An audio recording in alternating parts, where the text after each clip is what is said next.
everyone! Do you often get confused with irregular verbs in English? Eat, ate, eaten? Sing, sang, sung. Become, became, become. Welcome to Jen's Jyugyou.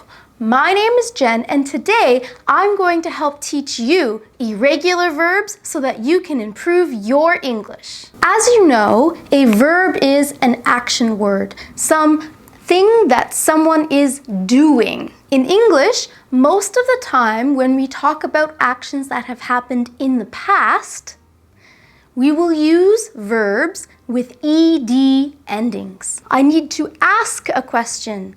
I asked a lot of questions, or I have asked a lot of questions. However, unfortunately, not all verbs in English will end with ed when you're talking about the past.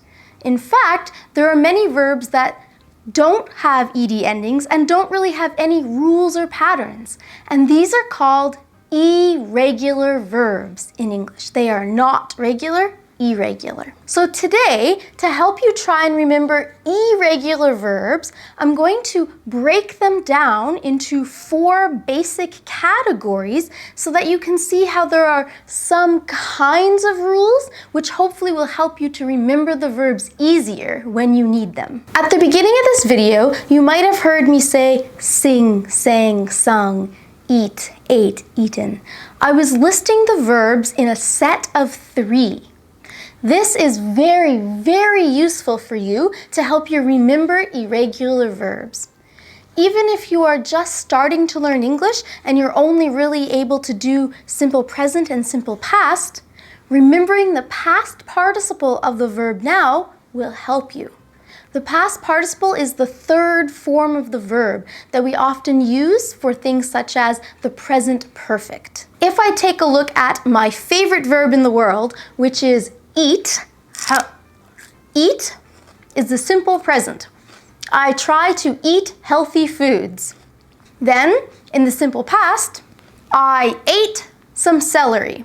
And then if I want to talk about an event that happened in the past, but I don't want to tell you or you don't know when it happened, I use the present perfect, which you need the past participle for.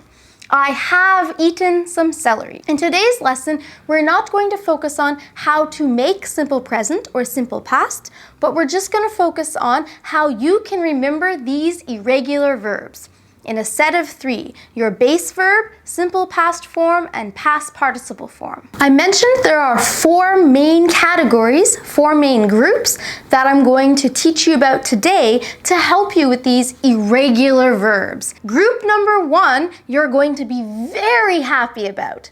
Group number 1 for irregular verbs is the fact that the base form, simple past, and past participle are all the same.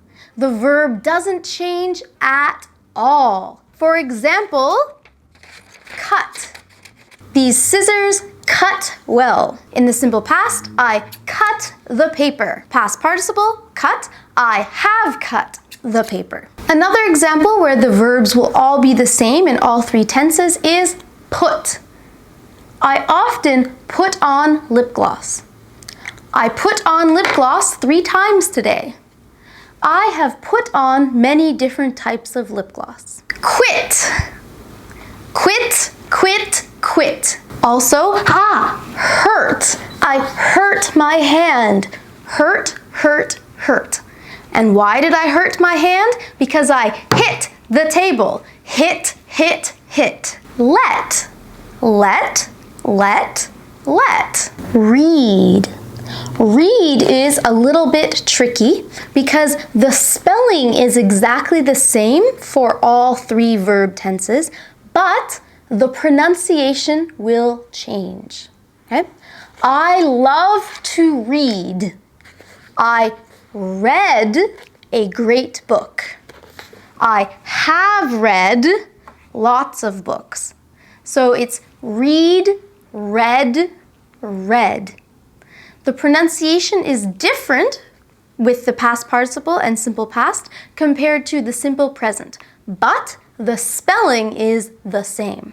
Group number 2 for irregular verbs is when you have the base verb and then the simple past and past participle are the same as each other.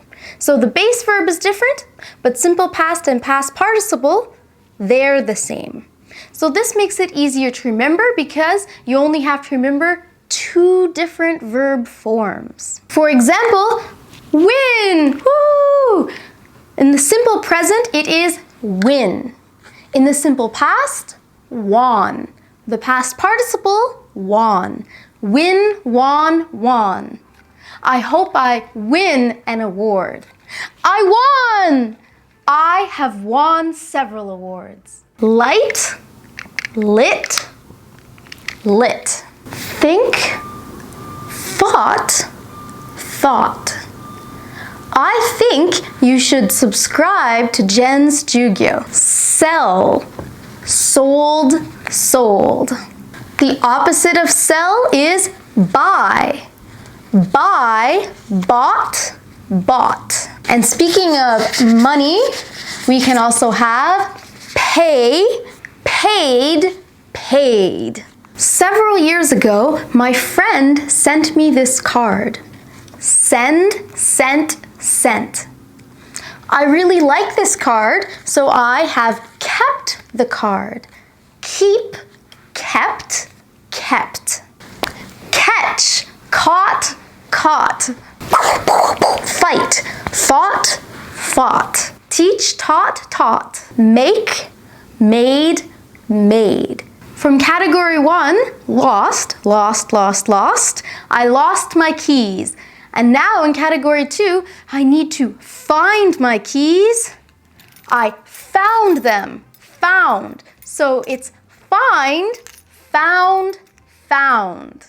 The verbs say and tell are also both examples of verbs that you would find in group 2. Say, said, said, and tell, told, told. If you're interested in learning some different verbs that you could use instead of say and tell, please check out a video I made about that over here. Group number 3 is very short because there's only 3 main verbs in this group that are used often in English.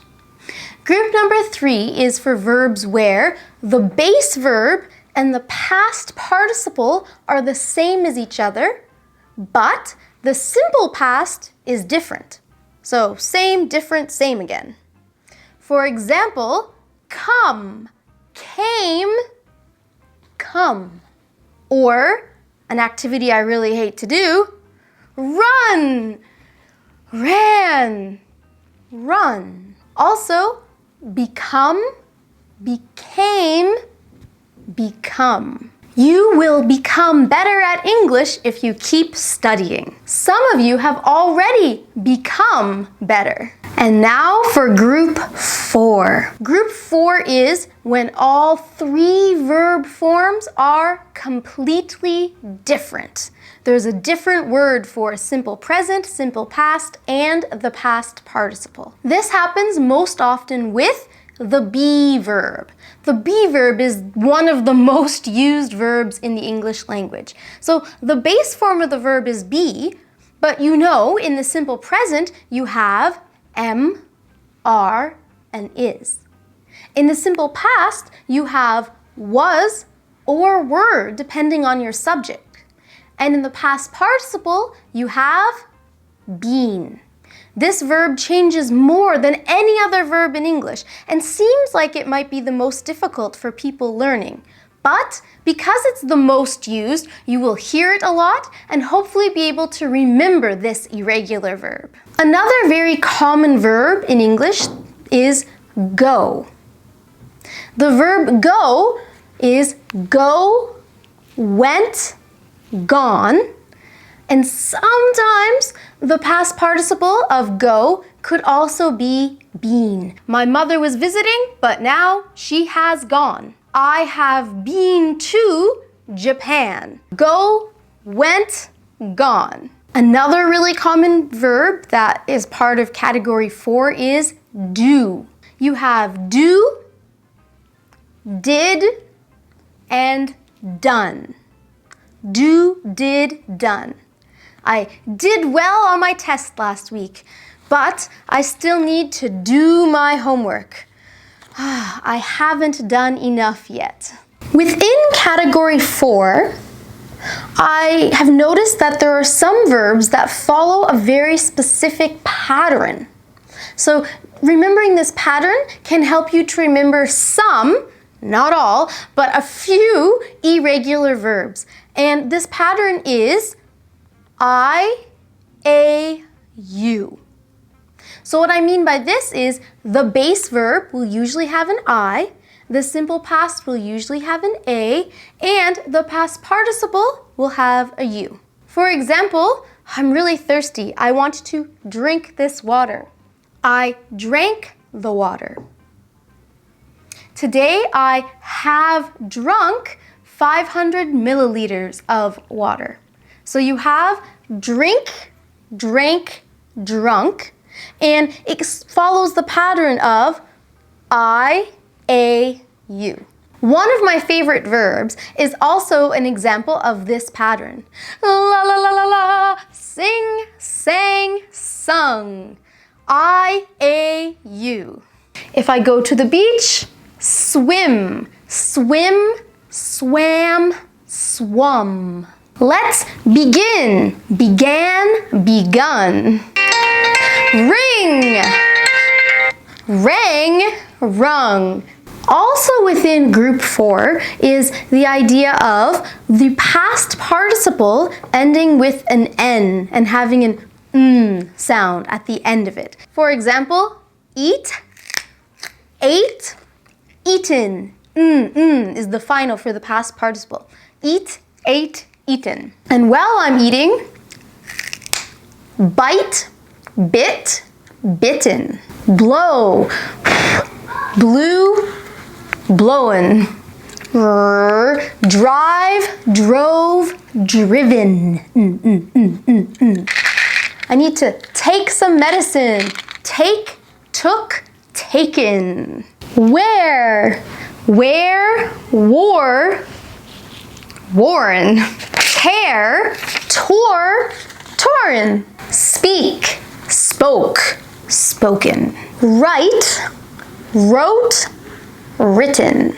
Throw, threw, thrown, which rhymes with know, knew, known.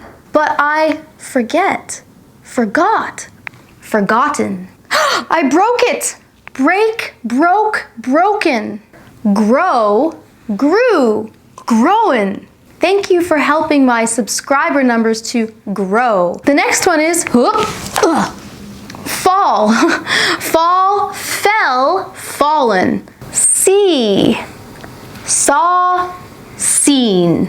Obviously, today's video could not cover every single irregular verb in the English language, but I hope that by giving you these 4 categories of verbs and a couple of subcategories / tips for category number 4, that this information will really help you to remember irregular verbs. The most important tip from today's lesson is to remember them in a set of 3. Even if you're not studying the present perfect right now, knowing the past participle for when you do study that grammar point is really going to help you. And now it's time for question of the day. For today's question, I would like you to please practice using these irregular verbs in some sentences of your own in the comments below. Let me see all of your irregular verbs, simple past, and if you can, present perfect sentences. Thank you so much for watching this video. If you found it useful, please subscribe to Jen's Jyugyou so you don't miss any lessons, and give this video a thumbs up. Give is a great irregular verb too. Give, gave, given. Good luck with your English studies, everyone, and I'll see you in the next lesson. Keep practicing irregular verbs and you will improve your English.